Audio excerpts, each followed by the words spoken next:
এবার ডিপজল খেপে গেলেন নিপুণের উপরে। তিনি বলেন, কেস খেলবা, আসো। সে তো নিজের বাপরেই অস্বীকার করে যে বাপরে জন্ম দিছে তারই সে চেনে না, তার মতো নিচু আর হয় না। তিনি আরো বলেন, জন্মের প্রবলেম না হইলে এরকম কথা কেউ বলতে পারে না, এরকম কাজ কেউ করতে পারে না।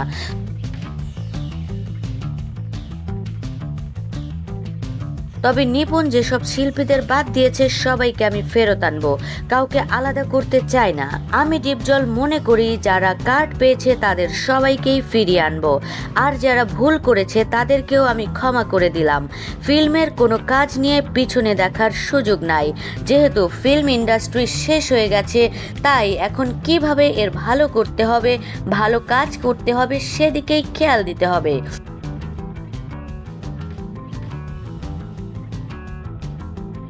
তিনি আবার বলেন, নিপুণ যার জন্য সিনেমায় আসতে পেরেছে তাকেই সে ভুলে গেছে, সে একজন নীচ এবং তার কথা আমি মুখেই আনতে চাই না।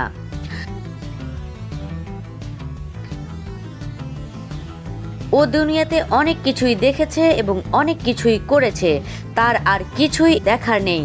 আর তাকে আবারও বলি, কেস খেলবা, তাহলে আসো। তুমি যা খেলতে চাও, যা খেলতে তোমার মন চায়, তাই আমি খেলবো তোমার সাথে।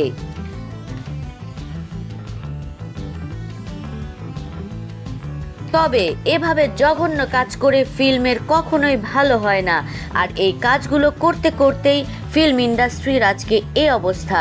তাই আমি বারবার অনুরোধ করব, এসব জঘন্য খেলা না খেলে ফিল্ম ইন্ডাস্ট্রির যাতে ভালো হয়, যেভাবে কাজ করলে ফিল্ম ইন্ডাস্ট্রি আরও সুন্দর হয় সেদিকে নজর দেওয়া উচিত।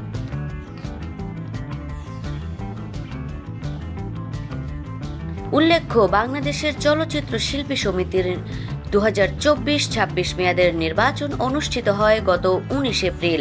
এতে জয়ী হয় মিশা এবং ডিপজল প্যানেল।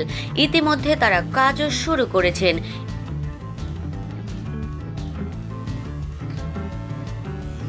এর মধ্যেই কমিটি বাতিল চেয়ে হাইকোর্টে রিট করেছেন পরাজিত সাধারণ সম্পাদক প্রার্থী নাসরিন আক্তার নিপুণ। রিটে তাদের নেতৃত্বাধীন কমিটির দায়িত্ব পালনে নিষেধাজ্ঞাও চাওয়া হয়েছে, আর এর জের ধরেই ডিপজলের এমন মন্তব্য।